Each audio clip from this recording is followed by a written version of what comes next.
तो कल तो कहानियां हुई थी, इसलिए आज शनिवार है।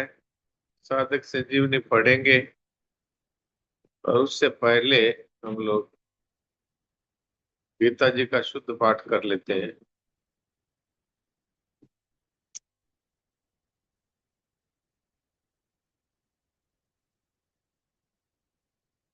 आज 11वें अध्याय का 38वां श्लोक है।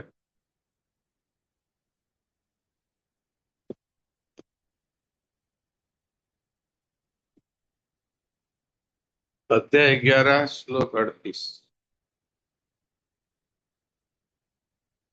त्वमादिदेवः पुरुषः पुराण स्वमस्य विश्वस्य परम निधानम् वेत्तासि वेद्यं च परम च धाम त्वया ततं विश्वमनन्तरूप त्वमादिदेव पुरुषः पुराणः त्वमस्य विश्वस्य परम निधानम् वेत्तासि वेद्यं च परम च धाम त्वया ततं विश्वमनन्तरूप। भगवान के विश्व रूप को देखकर अर्जुन कहते हैं, आप ही आदि देव और पुराण पुरुष है तथा आप ही संसार के परम आश्रय है। आप ही सबको जानने वाले, जानने योग्य और परम धाम है। हे अनंत रूप, आपसे ही संपूर्ण संसार व्याप्त है।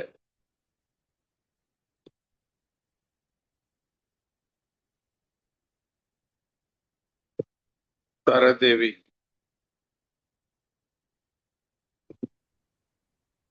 राम राम राजी। राम राम। त्वमामिदेव पुरुषपुराणस तस्मस्य विश्वस्य परं निधानम् वेत्तासि वेदं च परं च धाम तव्या ततं विश्वमनन्तरूप। आपने आज अभ्यास नहीं किया? किया तो था पर नहीं किया, इसलिए अब आपको सुधार के लिए मैं कुछ नहीं बोलूंगा। आप अच्छा अभ्यास करके आया करिए, नहीं तो कहा मैं आपको बोलने का मौका देना बंद कर दूंगा। नहीं मौका दो मेरे को। हीरा देवी चंगानी।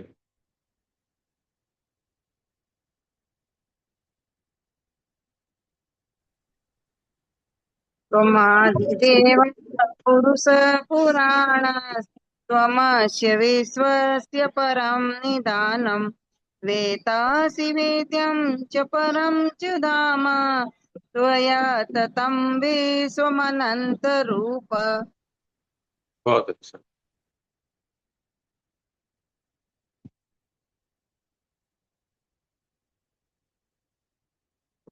बस। पिस्ता देवी।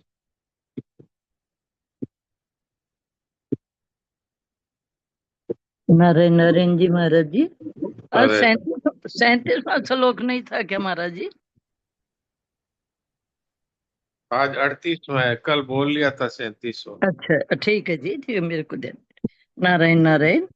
तमादिदेव पुरुष पुराण तमस्य विश्वस्य परम निधान वेत्ताशिवेदं च परम च धाम तव्या ततं विश्वमनन्तरूप। ठीक।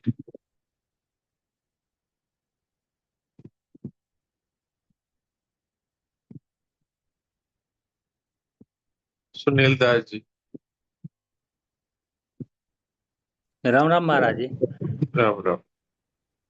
त्वमादिदेवः पुरुषः पुराण स्वतमस्य विश्वस्य परं निधानं वेत्तासि वेद्यं च परं च धाम त्वत्ततं विश्वमनन्तरूप। देखिए, एक तो आप त्वाय बोले, ये त्वया है। जी महाराज जी। त्वा त्वा दूसरा आप त्वया। त्वया त्वया त्वया, हाँ। और दूसरी लाइन में आप सत्वमस्य बोले तो सत्वमस्य नहीं है, स भी आधा है, तय भी आधा है। तो स्तवस्य स्तवमस्य स्तवमस्य, जैसे ये तस्माद देव पुरुष पुराणस, ये पुराण के साथ में स है जो ये नीचे आया है। तो तस्माद देव पुरुष पुराणस त्वमस्य विश्वस्य परम निधान। दोबारा बोलिए आप ये लाइन दोनों। त्वमादिदेव पुरुष पुराणस् पुराण, त्वमस्य। हाँ, पुराणस यहाँ ले आइए, फिर त्वमस्य विश्वस्य परम निधानम, बोलने में इजी हो जाएगा। वैसे बोलना इसके साथ ही चाहिए, स्वमस्य, स्वमस्य, बोलिए। त्वमस्य विश्वस्य परं निधानम् ठीक है, त्वया तत्। बोलिए। सुलोचना देवी बोली। प्रणाम महाराज। प्रणाम। परमादि देव पुरुष पुराण तमस्य विश्वस्य परम निधान वेदासि वेद्यं च परं च धाम त्वया ततं विश्वमनन्तरूप। ठीक ठीक।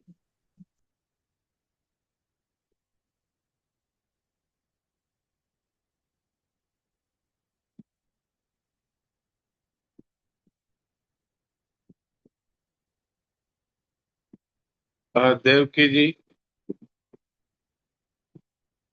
और साधक संजीवनी का कौन सा पेज है, कौन सा श्लोक है? नारायण नारायण नारायण। नारायण नारायण।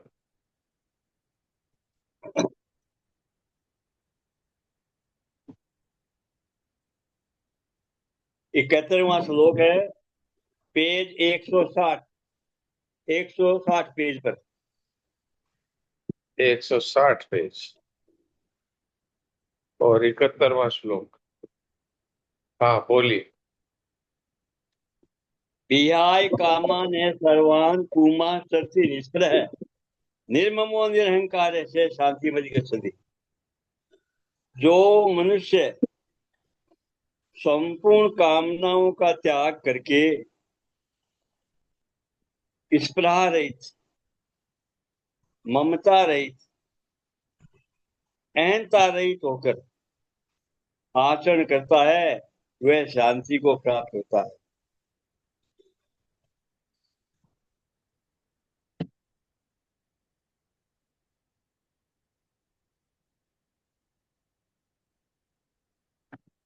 एक 162 पेज पर सांख्य योग की दृष्टि से यहाँ चल रहा था। 162 पेज सांख्य योग की दृष्टि से। अच्छा, पढ़िए। प्राणी मात्र को मैं हूं इस प्रकार अपने स्वरूप की स्वतः सिद्ध सत्ता यानी कि होनेपन का ज्ञान रहता है। इसमें मैं तो प्रकृति का अंश है और हूं सत्ता है। ये हूं वास्तव में मैं को लेकर है। अगर मैं न रहे तो हूं नहीं रहेगा, प्रत्युत है रहेगा। हाँ, तो ये सांख्य योग क्या है? सांख्य योग है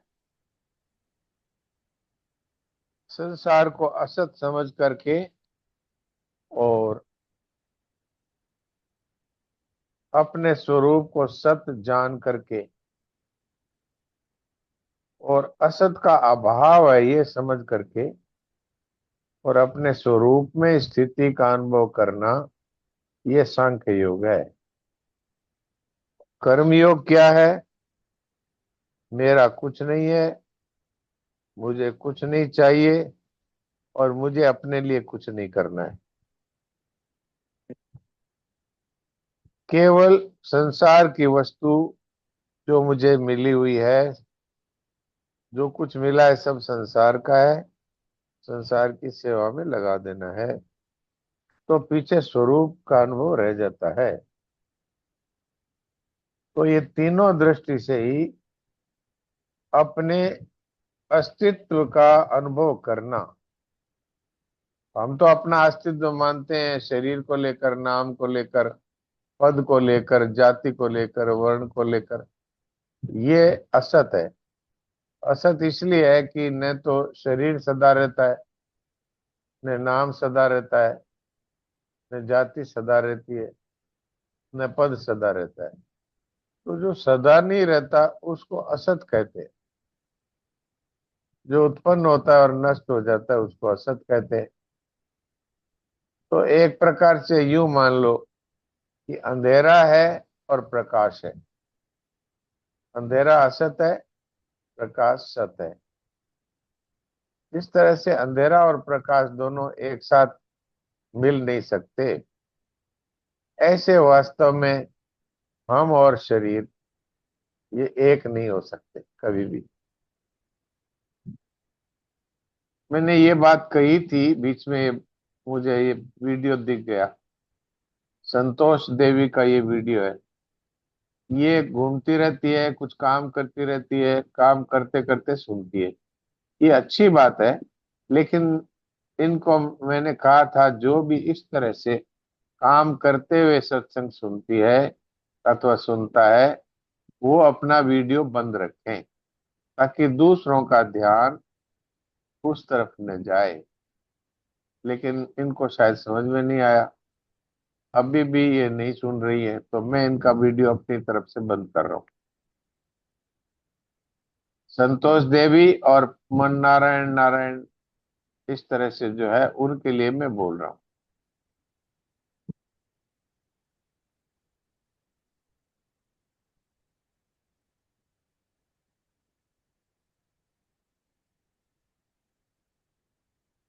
अब मैंने इनका वीडियो बंद कर दिया।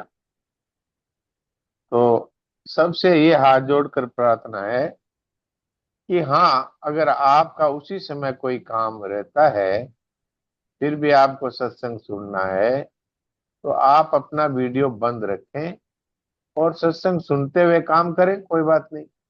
यद्यपि एक नंबर बात तो ये है कि करोड़ काम छोड़ करके वो सत्संग में आना चाहिए। शास्त्रों में आता है, शतम विहाय भोक्तव्यम, सहस्त्रम स्नानमाचरेत, लक्षम विहाय दातव्यम, कोटिन त्यक्त्वा हरिम भजेत। ये श्लोक आता है शास्त्रों में। इसका अर्थ है शतम विहाय भोक्तव्यम, 100 काम छोड़ करके भोजन पहले कर लो। सहस्त्रम स्नानमाचरेत, 1000 काम छोड़ करके पहले स्नान कर लो। लक्षम विहाय दातव्यम, 1,00,000 काम छोड़ करके पहले देने का काम करो। शरीर का पता नहीं है कब चला जाएगा। तो कोटिन त्यक्त्वा हरिम भजेत, शरीर अगले क्षण भी रहेगा कि नहीं रहेगा, इसलिए सत्संग है, भजन है, ये करोड़ काम छोड़ करके करो। यद्यपि ये बात है, लेकिन फिर भी यदि किसी की ये स्थिति हो कि हम तो जिस समय में आप सत्संग करते हैं उसी समय हमको भोजन बनाना जरूरी है, क्योंकि हमारे पतिदेव आते हैं, वो आते ही कहते हैं भोजन क्यों नहीं बनाया, डांट लगाते हैं, तो इसलिए मैं भोजन बनाते हुए सत्संग सुनती हूँ। तो मैं इस बात की प्रशंसा करता हूँ कि कम से कम वो ऐसा तो नहीं है कि अब भोजन बनाना है इसलिए सत्संग छोड़ दे। तो सत्संग करते हुए भोजन बनाती है, अच्छी बात है, लेकिन वीडियो खुला रखना ठीक नहीं। वीडियो खुला रखते हैं, आप आते हैं जाते हैं, चीज उठाते हैं पटकते हैं, तो उससे लोगों का ध्यान डिस्ट्रैक्ट होता है।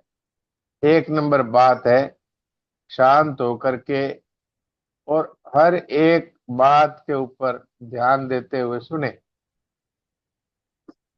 तो लगातार मैं 2 बार इनका वीडियो पहले बंद कर चुका हूँ, आज फिर मुझे ही बंद करना पड़ा है। लगता है वो सुनते भी नहीं। क्योंकि अगर वो सत्संग की तरफ उनका ध्यान होता तो मेरी बात तो जरूर सुनते। तो सभी से ये मेरा अनुरोध है, इस बात को ध्यान रखें।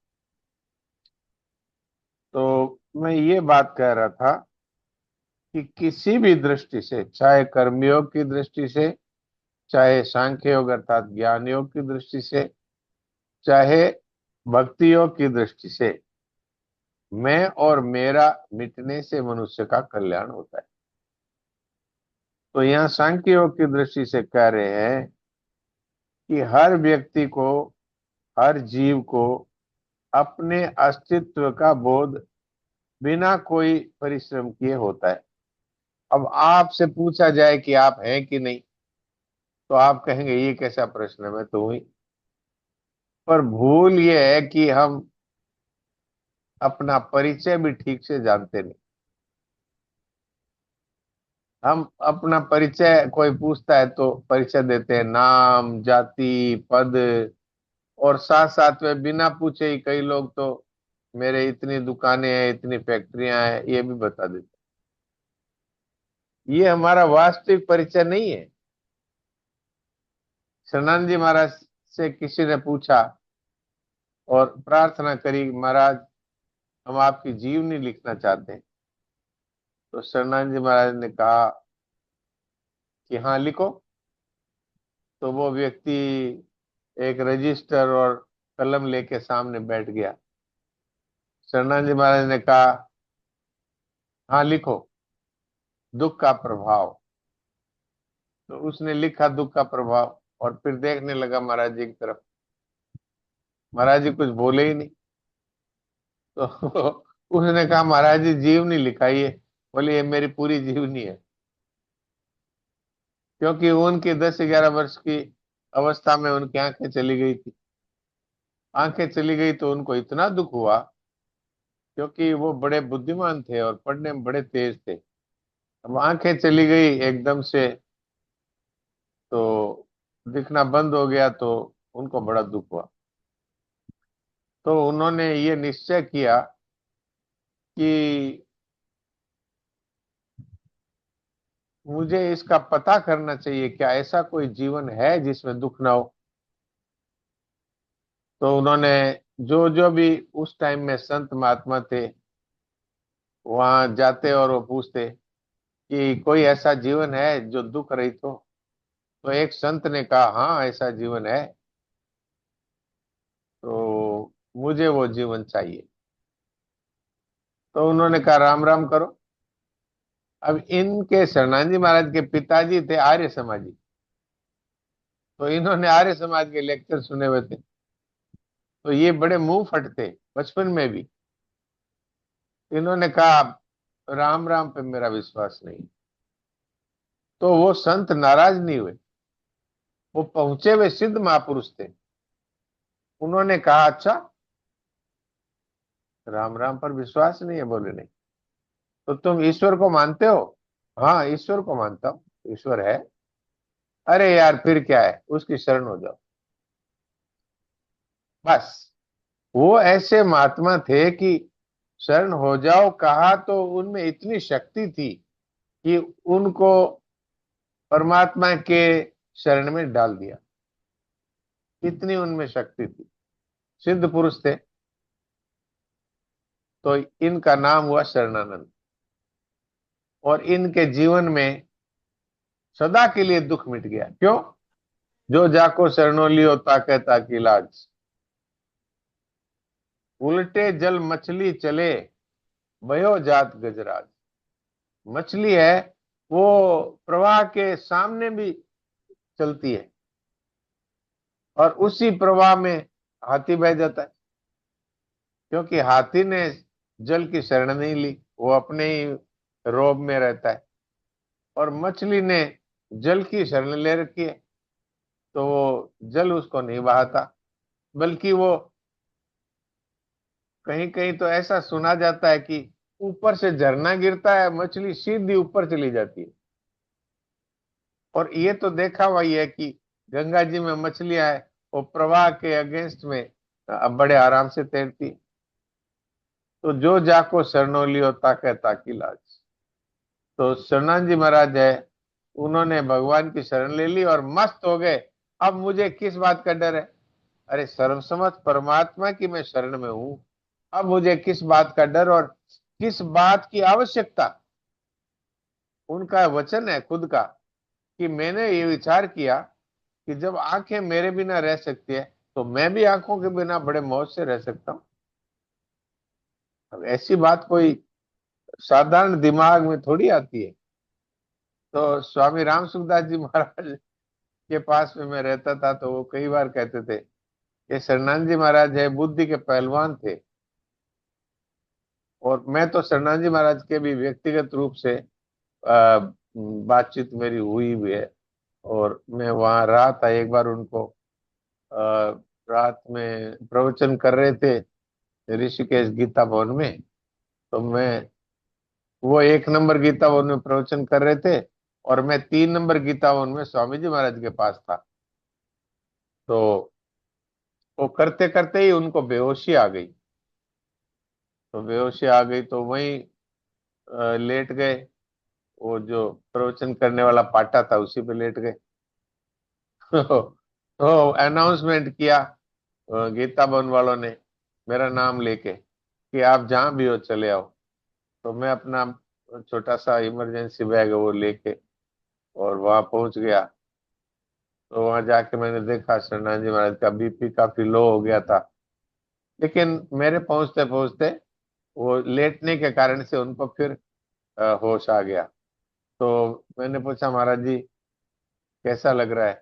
बोले बस ताकत नहीं है उठने की, ऐसी बात है। तो मैंने उनसे कहा कि अब आपको अपने निवास स्थान पे चलना चाहिए।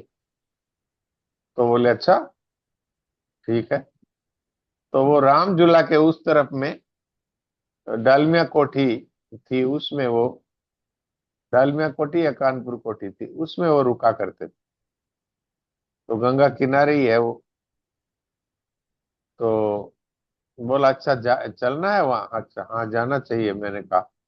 तो सोए सोए उन्होंने कहा वो माइक मेरे मुंह के पास लगाओ।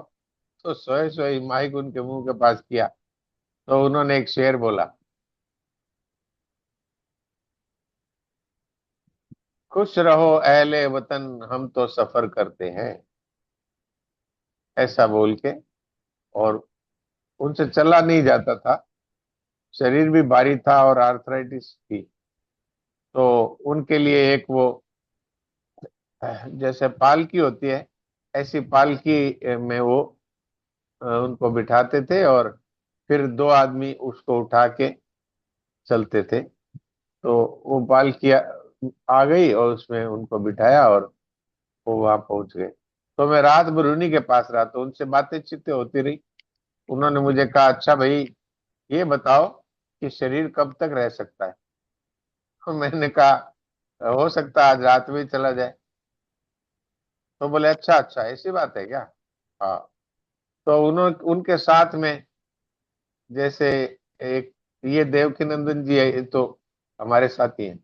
महाराज जी के साथ में एक देव की माता जी रहती थी, वो प्रमुख शिष्यों में थी। और बहुत सारे उनके शिष्य थे, साथ में रहते थे। तो तो बोला आओ आओ देवकी और सब आ जाओ, ये देखो ये डॉक्टर श्याम ये बोल रहा है कि आज रात में शरीर जा सकता है। आप सोचिए, आप किसी को ऐसा बोल दो तो उसकी क्या दशा होती है। लेकिन वो वैसे ही हंस रहे थे और सबको बुला रहे थे जैसे कोई आनंद की न्यूज हो।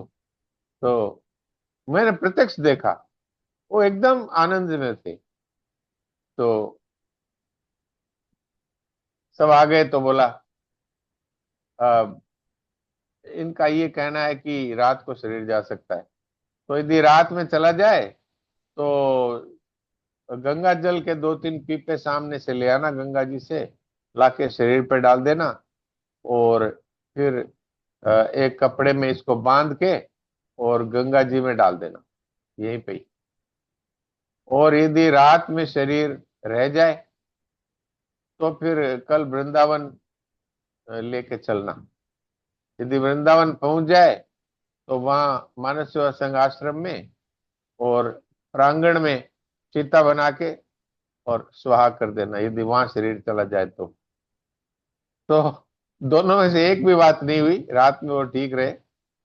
और मैं जब स्वामी जी महाराज को ये बोल करके आज्ञा लेके शरणानंद जी महाराज के पास आया वहां से कि आज रात में मैं शरणानंद जी महाराज के पास रहूंगा, तो शरणानंद जी महाराज स्वामी जी महाराज ने मुझे कहा बाबा को ऐसा बोल देना कि सुबह 5 बजे की प्रार्थना में जाने से पहले मैं उनसे मिलने के आने का मेरा विचार है। तो मैंने उनको सुनाया ये बात कि अगर आपका शरीर रह गया तो सुबह स्वामी जी महाराज 4 सवा 4 बजे आएंगे, 5 बजे वाले प्रार्थना से पहले आपसे मिलने के लिए। तो बोले अगर शरीर रह जाए तो ठीक है, नहीं तो मेरा एक संदेश बोल देना। क्या? कि जो मिला हुआ है वो सदैव ही मिला हुआ है। उन्होंने कहा ना मिलने आऊंगा, तो उन्होंने कहा मेरा ये संदेश कह देना, जो मिला हुआ है वो सदैव ही मिला हुआ है और जो बिछड़ा हुआ है वो सदैव ही बिछड़ा हुआ है। अब गूंगे गूंगे का गूंगे की सेन तो गूंगे की माई जाने, तो वो दोनों ही महापुरुष थे, जीवन मुक्त पुरुष थे। तो ये संदेश मैंने ज्यों का त्यों शरणानंद जी महाराज से कह दिया। तो उन्होंने वापस बोला ये मेरा संदेश उनको बोल देना कि मिला हुआ है वो सदैव ही मिला हुआ है और जो बिछड़ा हुआ है वो सदैव ही बिछड़ा हुआ है। तो इस तरह से संत महापुरुषों की बातें हैं, बड़ी विलक्षण है।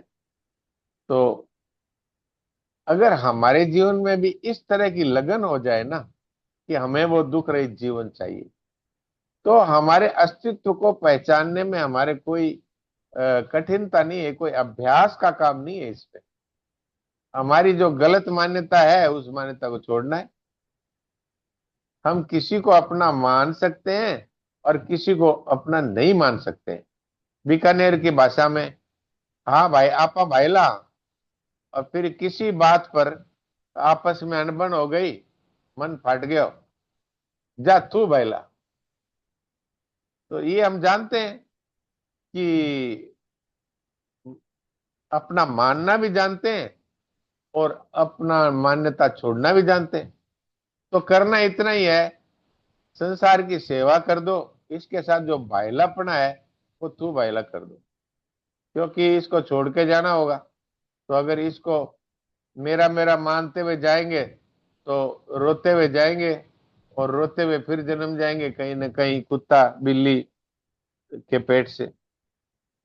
क्योंकि मनुष्य बनने का तो हमारा लक्षण नहीं है, क्योंकि हमने मनुष्य बनाया इसलिए था कि ममता छोड़ना है, कामना छोड़ना है, पाप छोड़ना है। तो हमने ममता कामना छोड़ी नहीं, अहंकार छोड़ा नहीं, पाप छोड़े नहीं।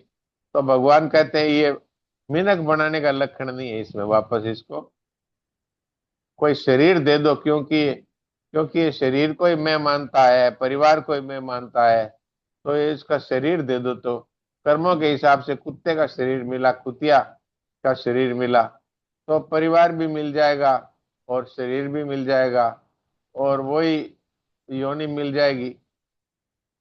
लेकिन मनुष्य उसी को बनाते हैं जो अपने होनेपन को पहचान लेता है कि मैं ये शरीर हाड़ मांस चमड़ी का तेला नहीं हूं, मैं इसको जानने वाला हूं। और जानने वाला जो होता है उसको चेतन कहते हैं। जैसे पत्थर है, ये न खुद को जानता है न दूसरे को जानता है। ऐसे ही मकान है, ऐसे ही धन है, ऐसे ही ये शरीर हाड़ मांस चमड़ी है, न खुद को जानते हैं न दूसरे को जानते हैं। तो ये जड़ है और हम इसको जानने वाले हैं, तो हम चेतन है। तो आप बताइए अंधकार और प्रकाश का मेल कभी हो सकता है क्या? पर हम चेतन होते हुए इतने मूर्ख हैं अथवा मूर्खता कर रहे हैं कि उसको अपना मान रहे हैं कि जो कभी हमारे साथ नहीं रह सकता, अभी भी नहीं रह रहा है, अभी प्रति क्षण ये मौत के मुंह में जा रहा है, प्रति क्षण। आप देख लो हमारे देखते देखते शरीर की क्या दशा है। मैं डॉक्टर साहब की पुरानी फोटो देखता हूँ इनके प्रोफाइल पे, तो मुझे याद आ जाता है इनका चेहरा बिल्कुल। अभी इनका चेहरा बिल्कुल अलग हो गया।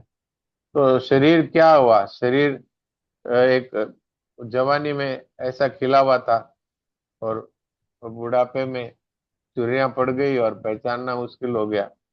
अगर नहीं बतावे कि मैं जगमोहन हूं तो मैं पहचाने ही नहीं। तो ऐसी बात है। तो हमें यहाँ पर शरणानंद जी महाराज कह रहे हैं, प्राणी मात्र को मैं हूं इस प्रकार अपने स्वरूप, अपनी जो स्वतः सिद्ध सत्ता है या अपना अस्तित्व है, अपना होनापन है, उसका अनुभव सबको है। तो इसमें मैं जो जोड़ दिया यही उसको बांध देता है। वास्तव में तो हमारा जो आत्मा है वही हमारा अस्तित्व है, और वो तो सर्वव्यापक है, वो तो सब जगह मौजूद है। परमात्मा की तरह ही आत्मा है, सर्वव्यापक है। तो उस सर्वव्यापक की जगह मैं लगा दिया तो अब मैं हूं हो गया। और नहीं तो आत्मा है, आत्मा हूं नहीं होता, आत्मा है। परमात्मा हूं नहीं होता, परमात्मा है।